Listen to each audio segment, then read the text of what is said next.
شروع اللہ کے بابرکت نام سے جو بڑا مہربان نہایت رحم کرنے والا ہے۔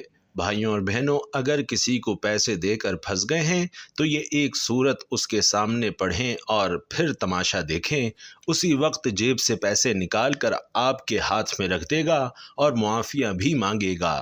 جتنے بھی پیسے ہیں فوراً نکال کر آپ کو واپس کرے گا۔ بس ایک بار اللہ کا یہ کلام اس کے سامنے پڑھ لو۔ لاکھوں کروڑوں درود و سلام نبی آخر الزماں حضرت محمد مصطفیٰ صلی اللہ علیہ وسلم پر، آپ کی آل پر، آپ کی تمام ازواج مطہرات پر، آپ کے جانثار صحابہ کرام رضوان اللہ تعالی علیہم اجمعین پر اور آپ کی تمام امت پر۔ ناظرین کرام، اکثر اوقات ہمارے کچھ جاننے والے عزیز و اقارب یا دوست احباب وغیرہ اپنی کسی ضرورت کے پیش نظر ہم سے ادھار لے لیتے ہیں۔ جب ہمیں ان کی ضرورت کے بارے میں معلوم ہوتا ہے تو ہم بخوشی ان کی ضرورت کو پورا کرنے کے لیے ثواب کی نیت سے انہیں پیسے ادھار دے دیتے ہیں، اور واقعی کسی کی ضرورت پوری کرنے کے لیے انہیں ادھار رقم دینا ثواب کا باعث ہی ہے۔ لیکن ہماری یہ خوشی اس وقت دکھ اور غم میں تبدیل ہو جاتی ہے جب ہم اپنے پیسوں کی واپسی کا تقاضا کرتے ہیں، لیکن تقاضا کرنے کے باوجود ہمیں اپنی وہ رقم واپس ملتی ہوئی دکھائی نہیں دیتی۔ ہر پڑھا لکھا باشعور انسان اپنے جاننے والوں کی مدد کرنے کی کوشش کرتا ہے، خاص طور پر ایسے وقت میں جب اللہ نے انسان کو مال و دولت سے بھی نواز رکھا ہو، اور جب انسان اپنی ضروریات کو پورا کرنے کے باوجود کچھ رقم بچا کر محفوظ کر لے تو پھر اس کی کوشش ضرور ہوتی ہے کہ کسی بہن بھائی یا کسی دوست رشتہ دار کی ضرورت کے وقت اس کی مدد کی جائے، اور ایسا کرنا سنت عمل بھی ہے اور دلی سکون اور راحت کا سبب بھی ہے۔ کسی کی ضرورت کو پورا کرنے کے لیے اسے پیسے ادھار دینا ایک بہت اچھی صفت ہے۔ اگر تو آگے والے بندے پیسے مقررہ وقت پر خود ہی واپس کر دیں اور ساتھ میں شکریہ بھی ادا کریں تو پیسے ادھار دینے والوں کو ایسا لگتا ہے جیسے اسے اس کی محنت اور کاوش کا اجر مل گیا ہو، اور اس کی خوشی دو چند ہو جاتی ہے۔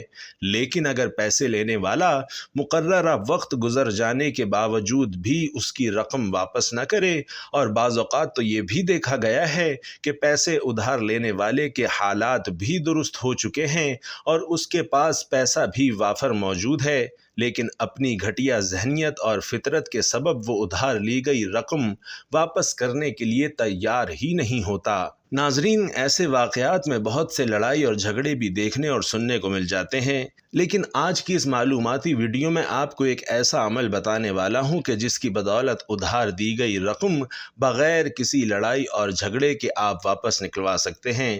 اگر کوئی شخص آپ سے پیسے لے کر بھول گیا ہے اور وہ آپ کو پیسے واپس دینے کے لیے تیار ہی نہیں ہے، اور آپ کو لگتا ہے کہ بس اب وہ پیسے آپ کے واپس نہیں آنے، تو آپ نے یہ ایک چھوٹا سا عمل ضرور کر لینا ہے۔ انشاءاللہ آپ کے پیسے آپ کو واپس ضرور مل جائیں گے۔ ناظرین کرام، لیکن اس سے پہلے آپ سے درخواست ہے کہ کمنٹ باکس میں اللہ تعالیٰ کے دو انتہائی طاقتور صفاتی نام یا رحمان یا رحیم ضرور لکھ دیجئے، کیونکہ جب اللہ کو ان دو صفاتی ناموں سے پکارا جاتا ہے تو اللہ کی رحمت جوش میں آ جاتی ہے، اور پھر اللہ سے جو کچھ مانگا جائے اللہ عطا فرما دیتا ہے۔ ناظرین، سب سے پہلے تو یہ جان لیتے ہیں کہ اسلام میں ضرورت مند کو قرضہ دینے کی فضیلت اور اہمیت کیا ہے۔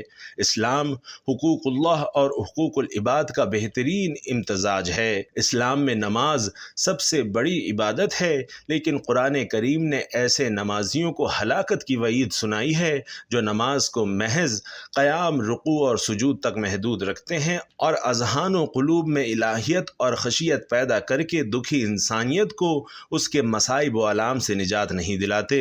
ہمدردی اور خیر خواہی اور اثار و قربانی کا جذبہ دراصل انسان کی بے غرضی اور خلوص کی دلیل ہے۔ اسلام میں معاشرتی بہبود کا بنیادی مقصد معاشرے کے محتاجوں، بے کسوں، معذوروں، تنگ دستوں اور بے سہارا لوگوں کی دیکھ بھال اور ان کی فلاح و بہبود ہے۔ یہ مقصد بہتر طور پر اسی صورت میں حاصل ہو سکتا ہے کہ ایسے لوگوں کی ضرورت، تنگ دستی اور محتاجی دور کر کے ان کے لیے آسانی پیدا کی جائے، اور اس فکر و عمل کے ذریعے معاشرے میں دولت اور ضرورت کے درمیان توازن پیدا کیا جائے۔ جو لوگ معاشرے سے غربت اور افلاس اور ضرورت و احتیاج دور کرنے، تنگ دستوں کے لیے آسانیاں پیدا کرنے کے لیے اپنا مال و دولت خرچ اور ایثار کرتے ہیں، اللہ تعالیٰ ان کے خرچ اور ایثار کو اپنے ذمے قرض حسنہ قرار دیتا ہے، ساتھ ہی اس بات کی ضمانت بھی دیتا ہے کہ اس کی ادائیگی کے وقت اسے دگنا کر دیا جائے گا، مزید یہ کہ قرض دینے والوں کو اجر عظیم عطا ہوگا۔ حضرت ابو ہریرہ رضی اللہ تعالی عنہ سے روایت ہے کہ رسول علیہ الصلاۃ والسلام نے ارشاد فرمایا کہ محتاج اور تنگ دست بیوہ اور مسکین کے لیے زندگی کی آسانیاں فراہم کرنے کی کوشش کرنے والا اللہ کے راستے میں جہاد کرنے والے مجاہد کی طرح ہے، اور وہ شخص اس زاہد شب خیز کی مانند ہے جو ناغہ نہیں کرتا، اور اس روزے دار کی طرح ہے جو روزہ نہیں کھولتا۔ یعنی تنگ دستوں اور بیواؤں، یتیموں اور سفید پوش عزت دار لوگوں کی مصیبت کو دور کرنے میں کوشاں شخص اجر و ثواب میں مجاہد اور اس شخص کے برابر ہے جو ہمیشہ نماز میں مصروف رہتا ہے اور اس میں کوئی وقفہ نہیں کرتا، اور ہمیشہ روزہ رکھتا ہے، کبھی افطار نہیں کرتا۔ جیسا کہ ارشاد ہوتا ہے کہ ہے کوئی ایسا جو اللہ کو قرض حسنہ دے سکے تاکہ اللہ اسے کئی گنا بڑھا کر واپس کر دے، جبکہ دوسرے مقام پر ارشاد فرمایا کہ اللہ کو قرض حسنہ دو۔ رسول علیہ الصلاۃ والسلام نے فرمایا کہ جس شخص نے کسی مسلمان کی کوئی بھی دنیاوی پریشانی دور کی، اللہ تعالیٰ قیامت کے دن اس کی پریشانیوں کو دور فرمائے گا۔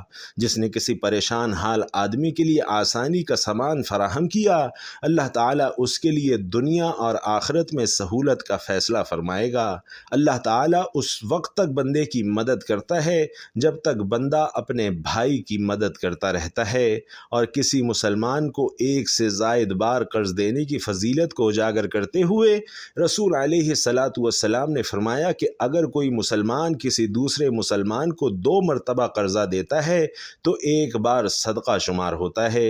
اسی طرح قرض دینے کی عظمت اور اہمیت اور اجر کو بیان کرتے ہوئے آپ علیہ الصلاۃ والسلام نے فرمایا کہ معراج کی شب میں نے جنت کے دروازے پر صدقے کا بدلہ 10 گنا اور قرض دینے کا بدلہ 18 گنا لکھا ہوا دیکھا، تو میں نے جبرائیل علیہ السلام سے پوچھا کہ قرض صدقے سے بڑھ کر کیوں ہے؟ جبرائیل علیہ السلام نے کہا کہ سائل تو مانگتا ہے جبکہ اس کے پاس کچھ مال موجود ہوتا ہے، لیکن قرض دار تو کچھ بھی نہ ہونے کی صورت ضرورتاً ہی سوال کرتا ہے، یعنی قرض مانگتا ہے۔ ناظرین، قرض دینا جہاں ایک اسلامی فریضہ قرار دیا گیا ہے، وہاں اس بات کی بھی شدید مذمت کی گئی ہے کہ کوئی صاحب حیثیت جو اپنی ضرورت مند بھائی کو قرضہ دینے کی حالت میں ہو پھر قرض نہ دے تو یہ غیر مستحسن عمل ہے۔ لیکن جہاں قرض دینے کی اتنی بڑی فضیلت بیان فرمائی گئی ہے، وہیں قرض کی رقم واپسی کرنے کے لیے بھی سخت احکامات موجود ہیں۔ رسول اللہ صلی اللہ علیہ وسلم نے ارشاد فرمایا کہ جو شخص اس نیت سے قرضہ لے کہ وہ اسے ادا کرے گا تو اللہ تعالیٰ اس کے قرض کی ادائیگی کے اسباب اور آسانی پیدا کرتا ہے۔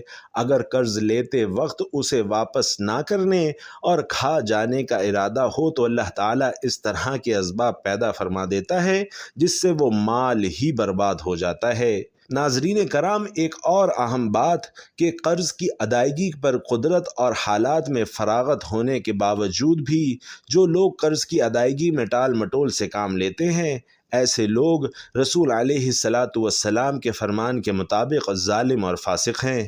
رسول علیہ الصلاۃ والسلام نے فرمایا کہ قرض کی ادائیگی پر قدرت رکھنے کے باوجود وقت پر ادائیگی میں ٹال مٹول کرنا ظلم ہے، اور ایسا شخص ظالم اور فاسق ہے۔ بھائیوں اور بہنوں، قرض خواہی یا قرض کے مطالبے میں شریعت اسلامی کی تعلیمات تمام ادیان و مذاہب میں منفرد نوعیت کی تعلیمات ہیں۔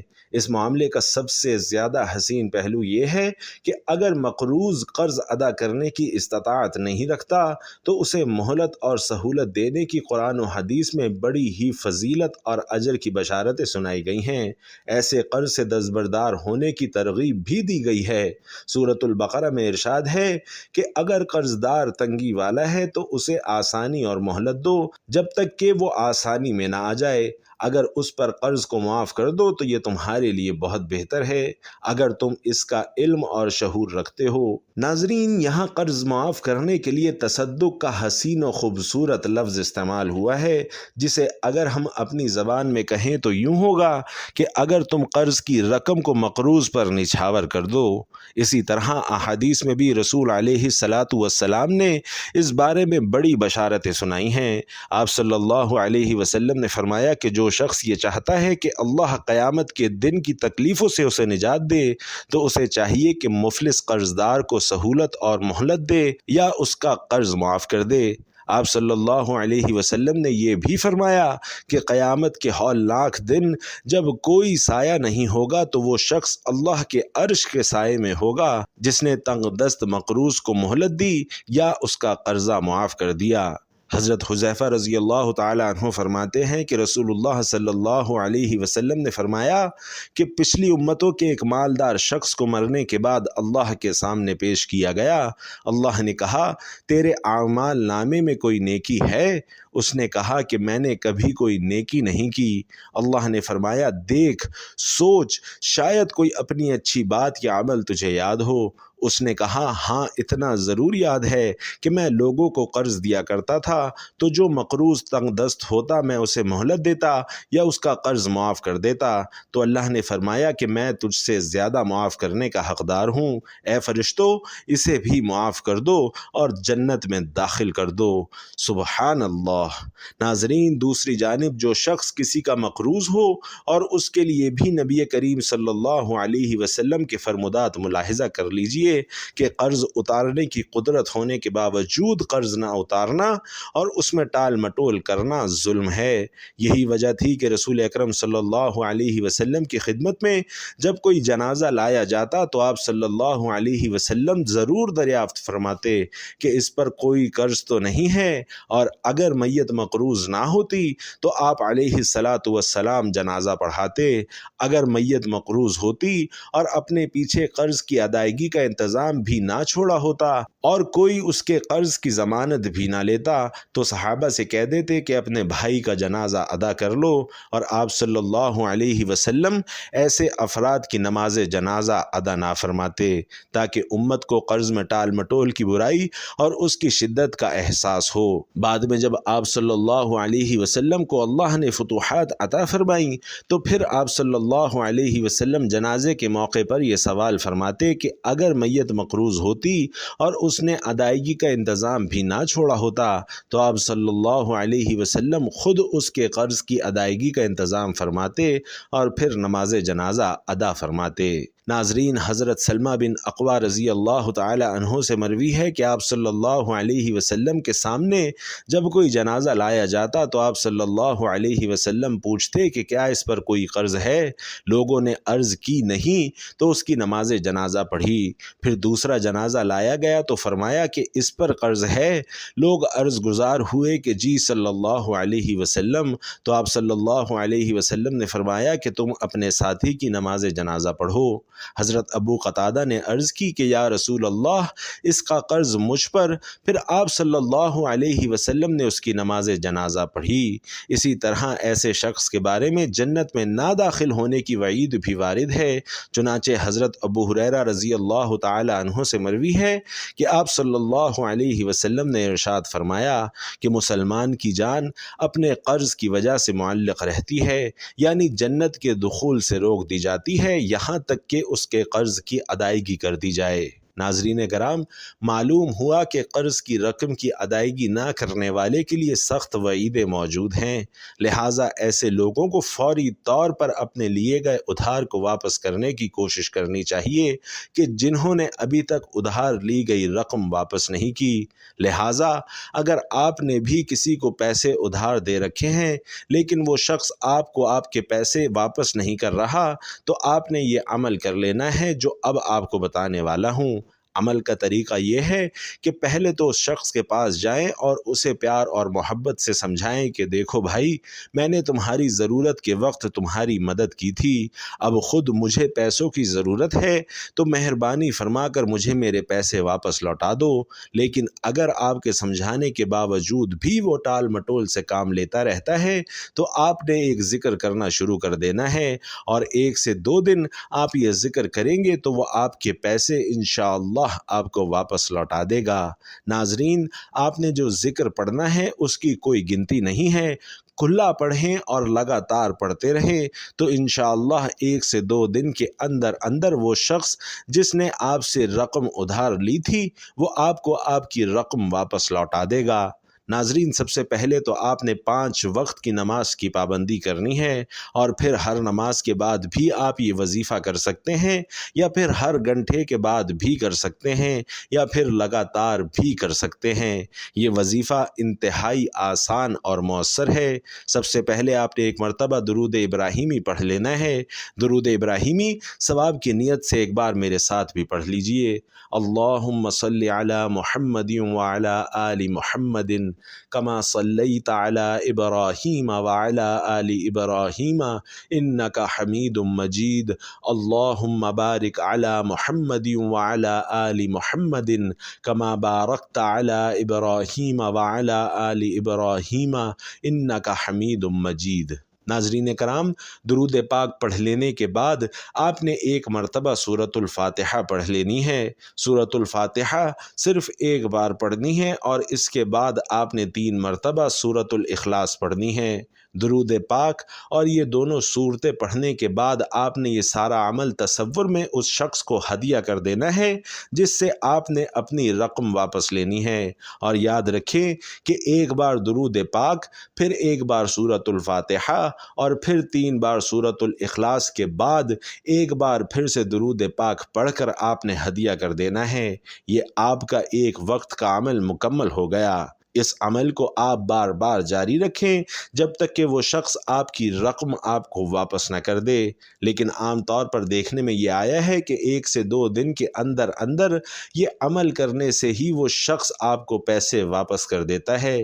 لیکن میں پھر سے یہی کہوں گا، یہی عرض کروں گا کہ جس شخص نے کسی سے اپنی کسی ضرورت کے تحت رقم ادھار کے طور پر لی ہو تو اسے چاہیے کہ جتنے وقت تک کے لیے اس نے وہ رقم لی ہے اسی وقت کے دوران لازمی لوٹا دے، کیونکہ یہ عمل عین شرعی عمل ہے، اسی میں عزت ہے، اور اس عمل کی برکت سے انسان قابل اعتماد بھی بن جاتا ہے، اور پھر آئندہ بھی اگر اسے کوئی ضرورت پیش آ جائے تو لوگ ہنسی خوشی اسے رقم بطور قرض دینے میں عزت محسوس کرتے ہیں۔ اللہ تبارک و تعالی سے دعا ہے کہ نیکی کی بات کو سننے سمجھنے اور اس پر عمل کرنے کی طاقت اور توفیق ہمیں مرحمت فرمائے۔